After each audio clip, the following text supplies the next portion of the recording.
Assalamualaikum warahmatullahi wabarakatuh. Bismillahirrahmanirrahim. Perkenalkan, nama saya Lutfia Febrianti dengan NIM 20143111031 kelas pagi. Di sini saya akan mempresentasikan UAS dari mata kuliah Technopreneurship 2. Materi kali ini membahas mengenai how to success in financial market. List materi yaitu mindset success, market, financial market, value analysis, technical analysis, volume analysis, investasi cerdas, programming for your life. Konklusi. Mindset success. Mindset success adalah pola pikir, yaitu cara kita memandang berbagai hal atau permasalahan. Pola pikir bisa membawa kita menggapai sukses. Ukuran mindset karakter kita dibagi menjadi 4, yaitu IQ, EQ, SQ, FQ. Untuk IQ seperti akademis pendidikan, IQ ukuran emosi seperti pemimpin pendidik, SQ ukuran ketaatan, ketekunan, permukaan agama, penggiat sosial, financial FQ yaitu ukuran tata kelola keuangan pembisnis atau pengusaha, pedagang. Dalam rentang skor antar 1 sampai 100, maka skor saya adalah IQ 88. Menurut saya karena cukup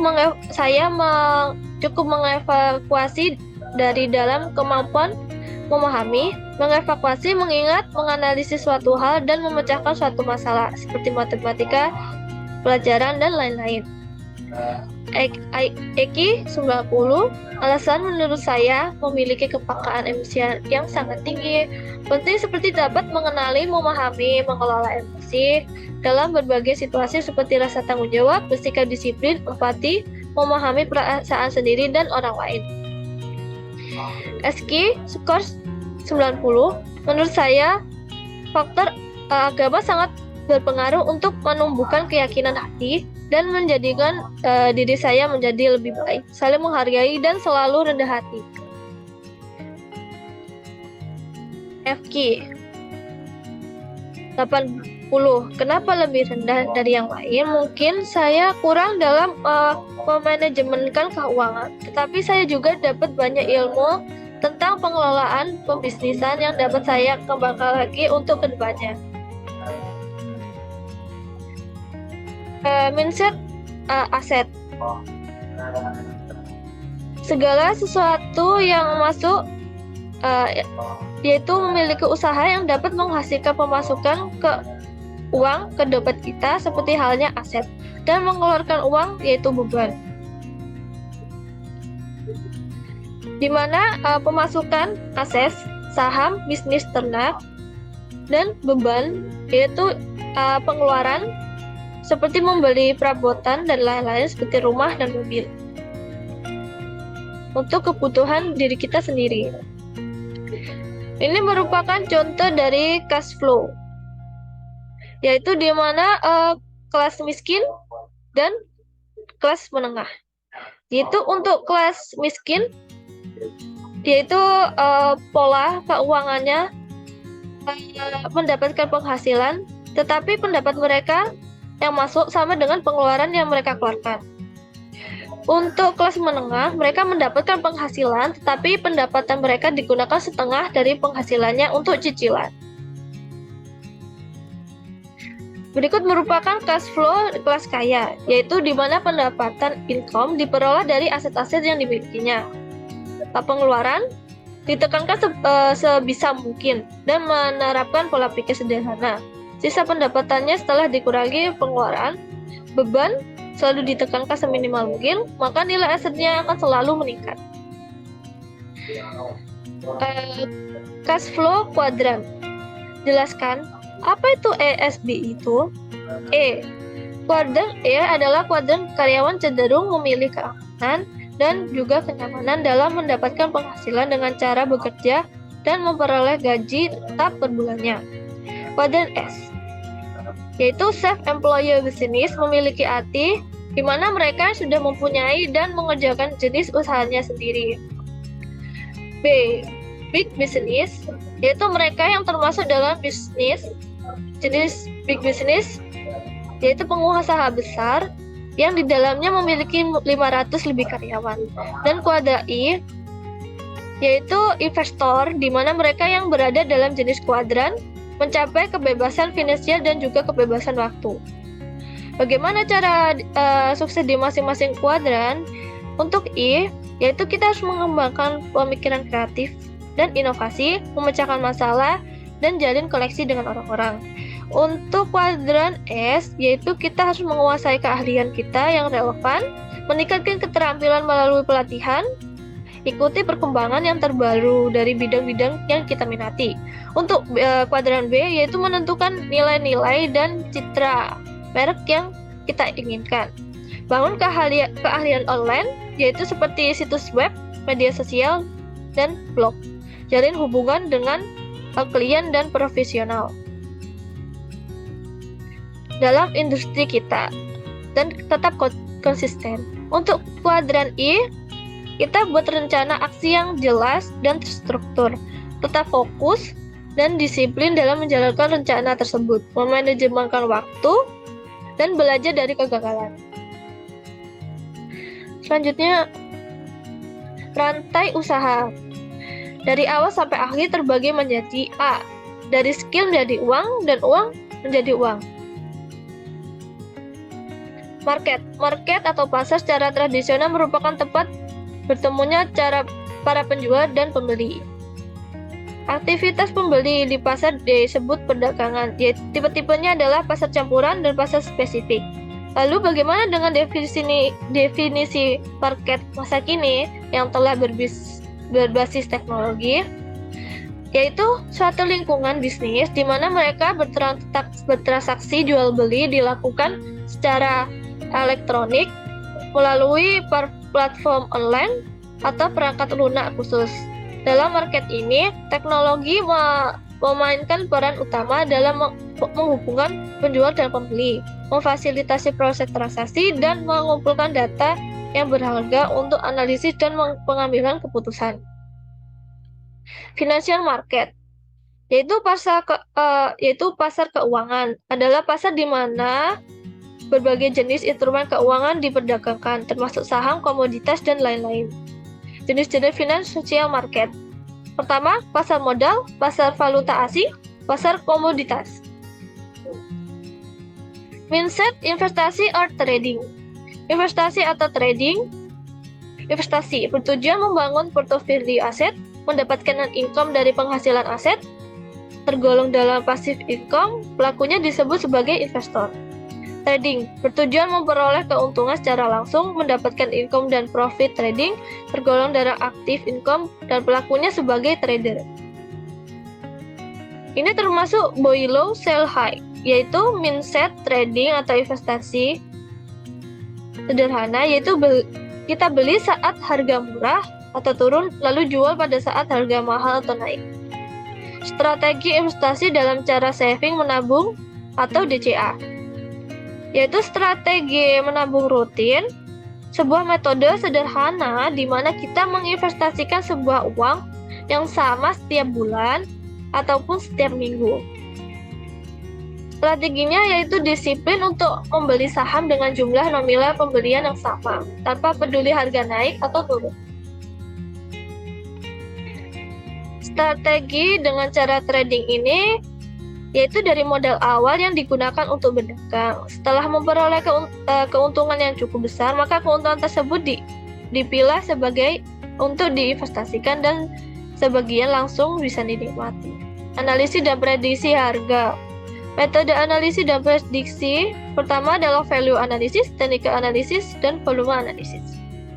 Value analysis yaitu mindset mencari barang bagus tapi harganya sedang diskon atau murah.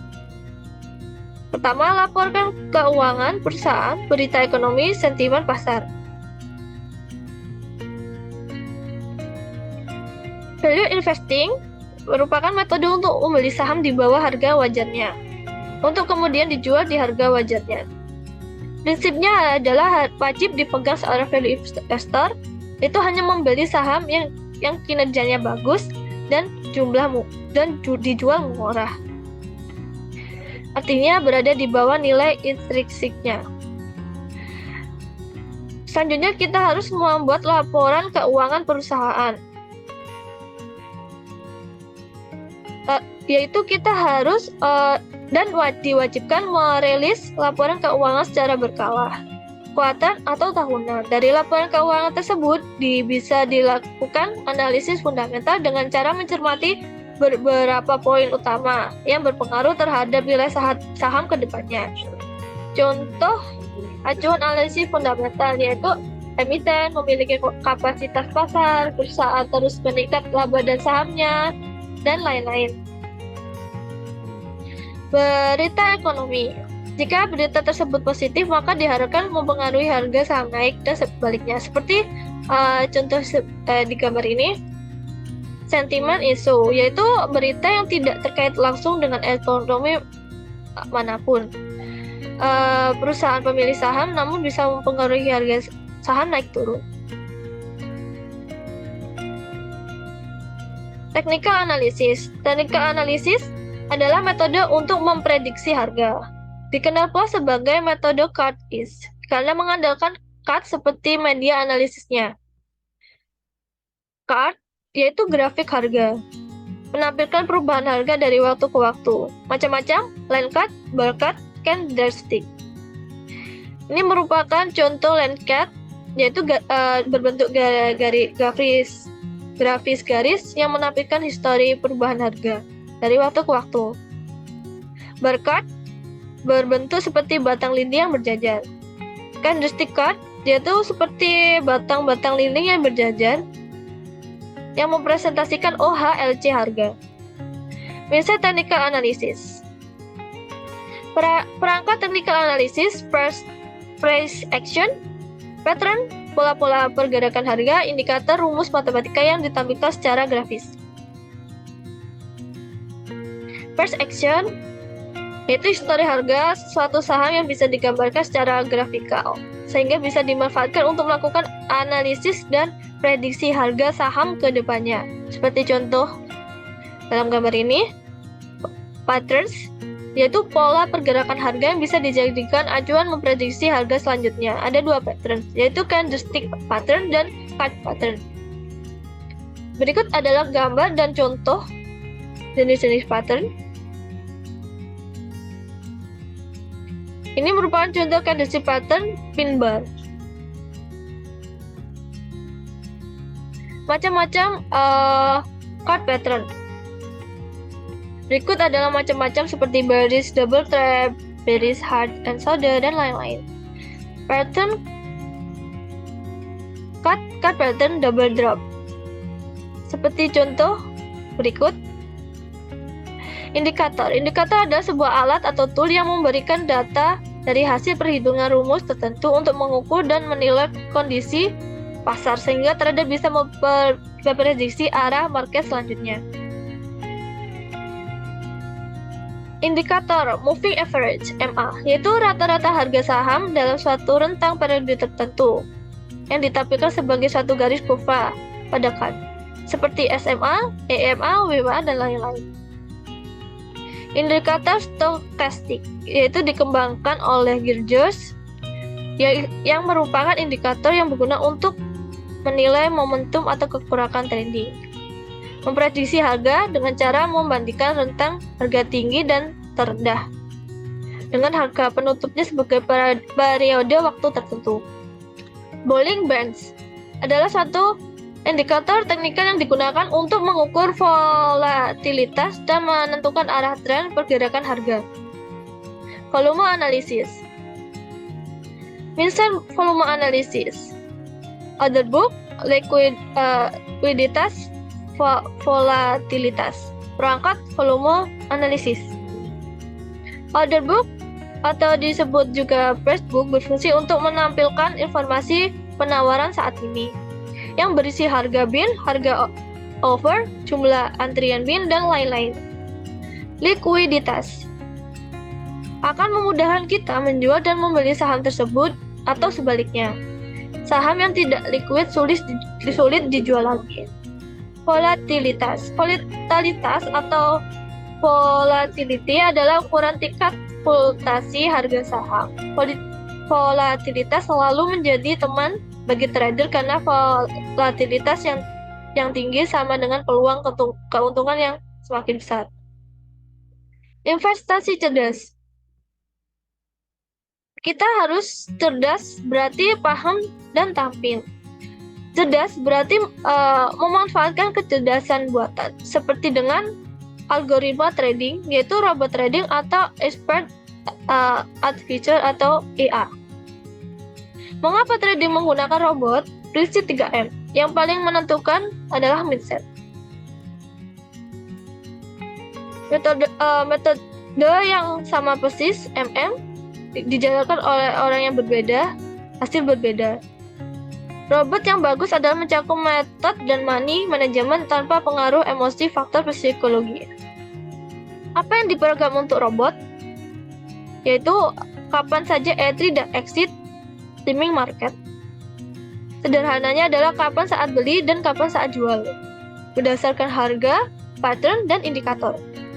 Ini merupakan contoh analisator dan scanner saham menggunakan bahasa PinScript. Jadi view. Saham analisator robot auto trader EA menggunakan bahasa C agar pada IDEM MQL 5. Saham analisator dan scammer menggunakan Python programming. Vortex Gold robot trader EA auto trading nonstop di VSP. Crypto robot trader auto trading nonstop di VSP menggunakan bahasa Python dan diberi OPTA. Disclaimer, robot dan sejenisnya bukanlah alat untuk cara cepat jadi kaya raya. Robot hanya berjalan berdasarkan algoritma, pola pikir si pembuat robot. Robot sehebat apapun pasti pernah loss atau kalah. Robot harus selalu diuji coba secara berkala dan rutin. Percayalah, hanya ada robot balas sendiri.